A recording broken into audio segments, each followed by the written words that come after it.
मेरे साथ बोलिए, भारत माता की जय। क्यों भाई, लाखों की संख्या में आप उपस्थित हो, आवाज ऐसी लगेगी क्या? मेरे साथ दोनों हाथ उठाइए,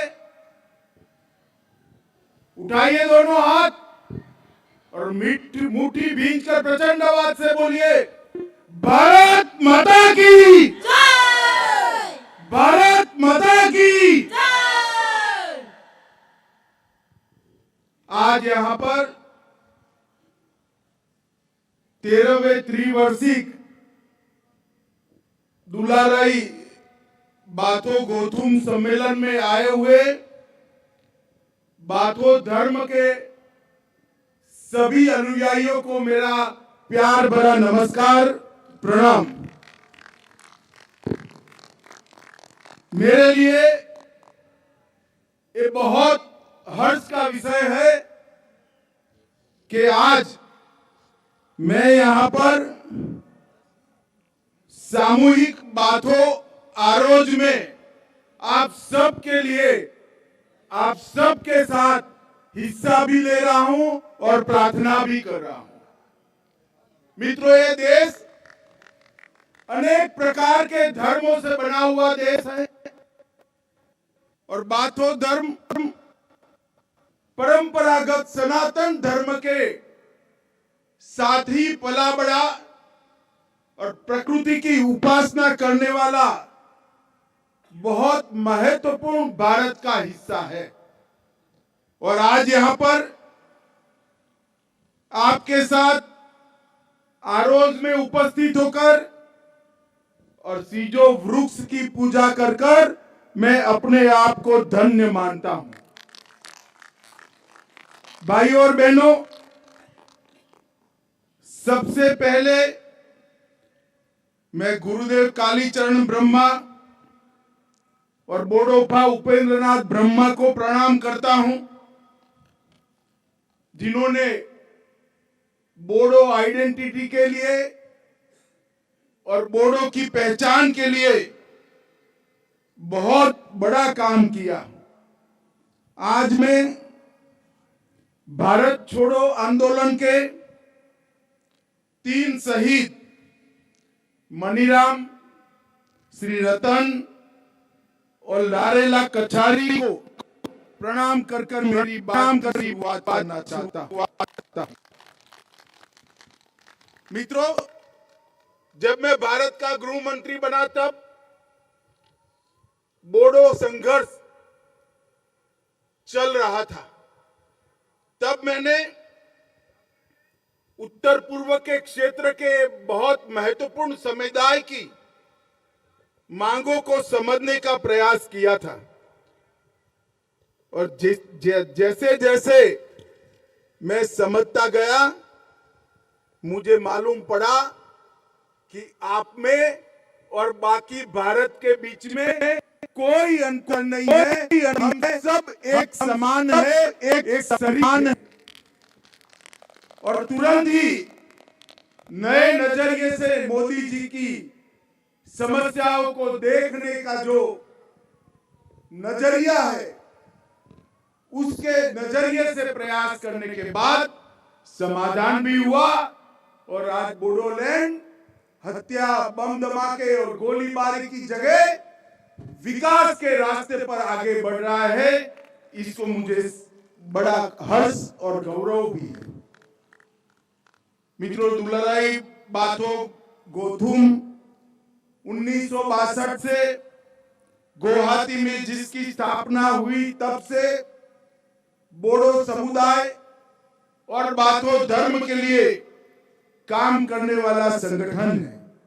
और उन्होंने, ये महासभा ने बाथो धर्म को बोडो समुदाय के मध्य व्यवहारिक और वैज्ञानिक विश्लेषण के साथ जीवन शैली में प्रतिबिंबित कर कर रखने का काम किया है। और आज मैं हेमंत बिस्वा शर्मा जी को, हमारे मुख्यमंत्री जी को बहुत बहुत बधाई देना चाहता हूं कि माघ महीने के द्वितीय मंगलवार को बाथो पूजा के लिए आसाम सरकार ने छुट्टी घोषित की है।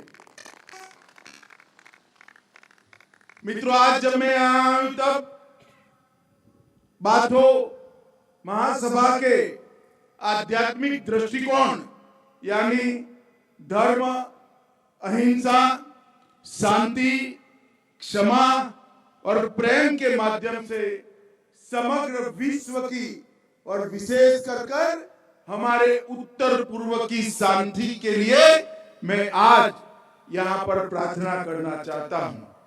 मित्रों, आज यहाँ पर विदेश से भी नेपाल, भूटान, बांग्लादेश, हमारे देश में पश्चिम बंगाल, दिल्ली और समग्र आसाम से बाथो भक्त आए हैं। मैं उन सभी को भी बहुत बधाई देना चाहता हूं। मित्रों, बाथो समुदाय जो बाथो धर्म का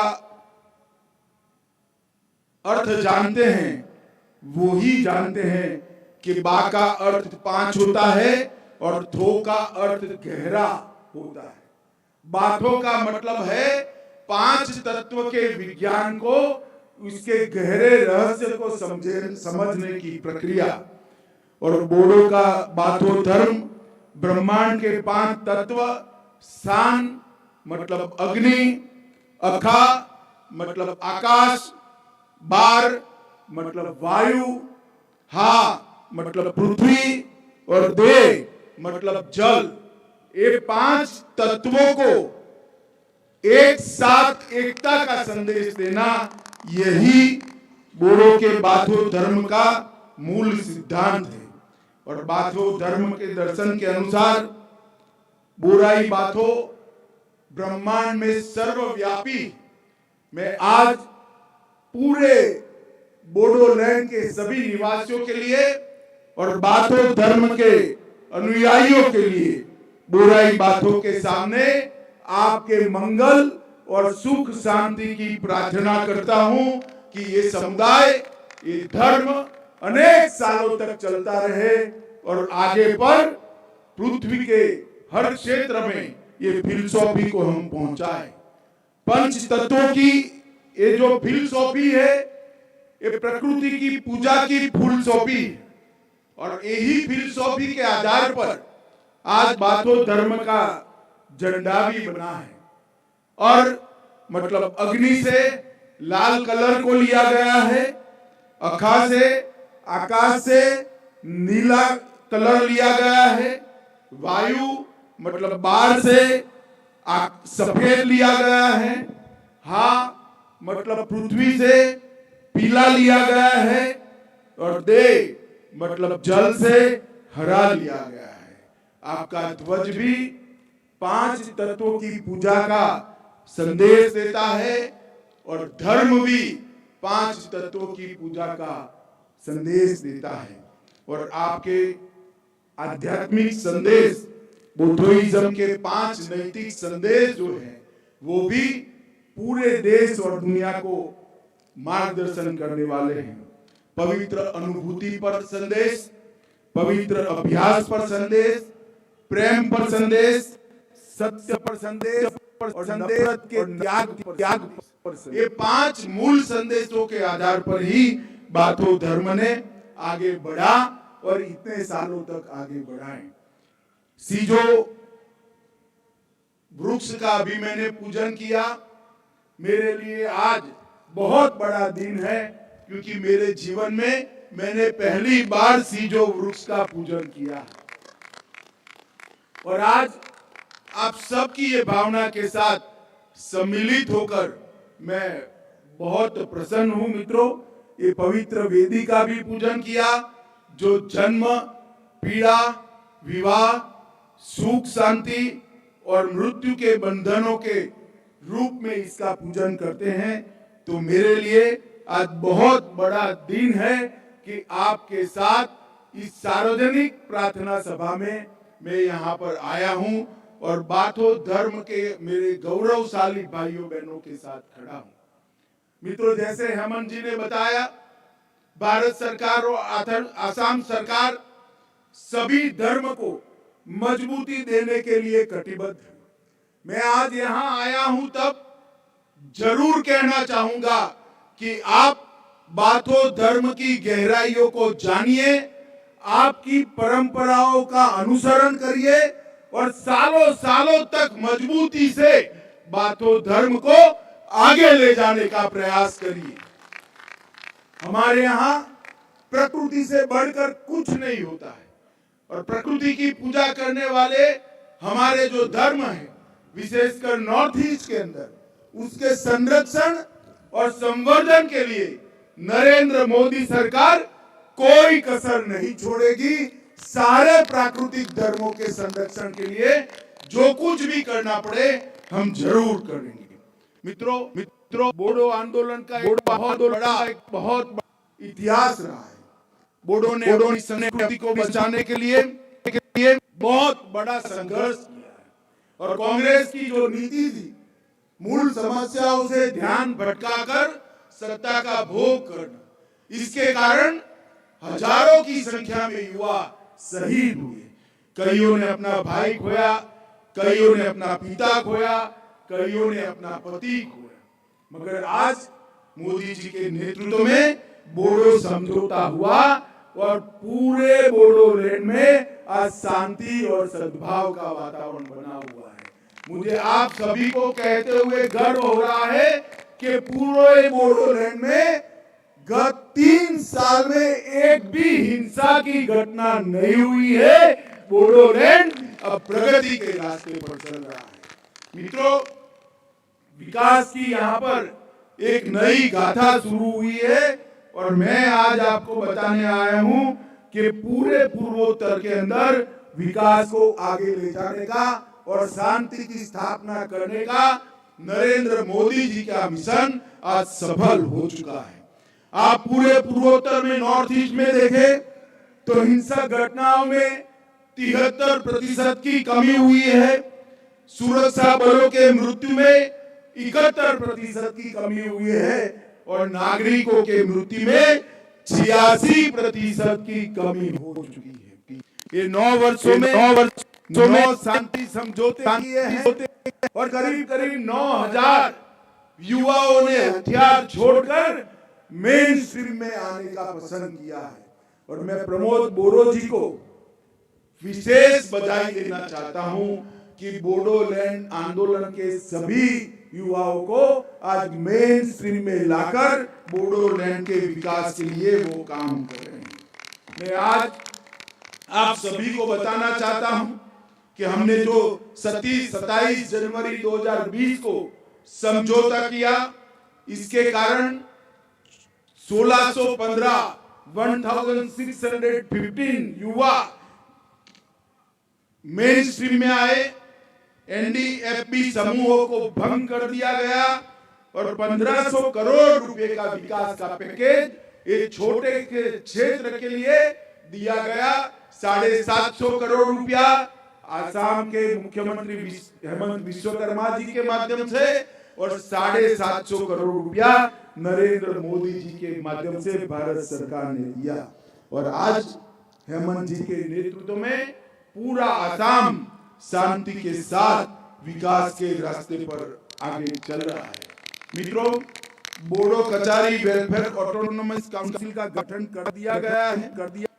आपकी भाषा, हमारी भाषा, बोडो को आसाम की सहयोगी भाषा के रूप में राज्य सरकार ने स्थान देने का काम समाप्त कर दिया है। बोडोलैंड टेरिटोरियल रीजन के 10 कॉलेजों को लोकलाइज किया गया है और पूर्व एनडीएफबी के 4200 कैडर को 4 लाख रुपए का मुआवजा देने का काम भी समाप्त कर दिया गया है। हर परिवार जहां से आंदोलन में मृत्यु हुआ था, वो सभी को 5 लाख रुपया देने का काम हुआ है। और आज मोदी सरकार ने आवास, बिजली, गैस का सिलेंडर, हर घर में नल, राशन, 5 किलो अनाज हर गरीब को मुफ्त में, हर किसान को 12,000 रुपया 5 लाख तक का आयुष्मान भारत का कार्ड और जन धन योजना के माध्यम से हर गरीब हर घर में के सुगर पहुंचाने का काम किया है। मित्रों, आज जब मैं यहाँ आया हूँ तब मैं बाथो आरोज में आप सभी को मिलकर साथ अर्थ में बहुत आनंदित हूँ और मैं बाथो आरोज में यही प्रार्थना करता हूँ कि बाथो धर्म को नई मजबूती मिले, अपनी परंपरा अपने धर्म के आधार पर ये समुदाय सालों सालों तक देश के विकास में लगा रहे और समग्र नॉर्थ ईस्ट के सभी यहाँ के स्थानीय धर्म है, जो प्राकृतिक धर्म है, इनकी मजबूती में बाथो धर्म के अनुयायी भी लगे रहे। आज मैं जब हेलीकॉप्टर से आता था तब उतर रहा था तब लाखों की संख्या में बाथो अनुयायियों को देखकर मन में बहुत हर्ष और आनंद का भाव आता है। कितने सारे लोग अपनी परंपरा का गौरव करने के लिए आज यहाँ आए। मैं प्रमोद बोरो जी का विशेष आभार इसलिए मानता हूँ कि आज उन्होंने मुझे आरोज के अंदर आने का निमंत्रण दिया, सीजो वृक्ष के पूजन का भी मौका दिया और सबसे बड़ी बात समुदाय के ये सारे मेरे भाइयों बहनों को मिलकर आप लोगों को मुबारकबाद देने का मौका दिया। इसलिए मैं प्रमोद जी का धन्यवाद कर आप सभी को शुभकामनाएं देकर मेरी बात को समाप्त करता हूँ। वंदे मातरम, भारत माता की जय।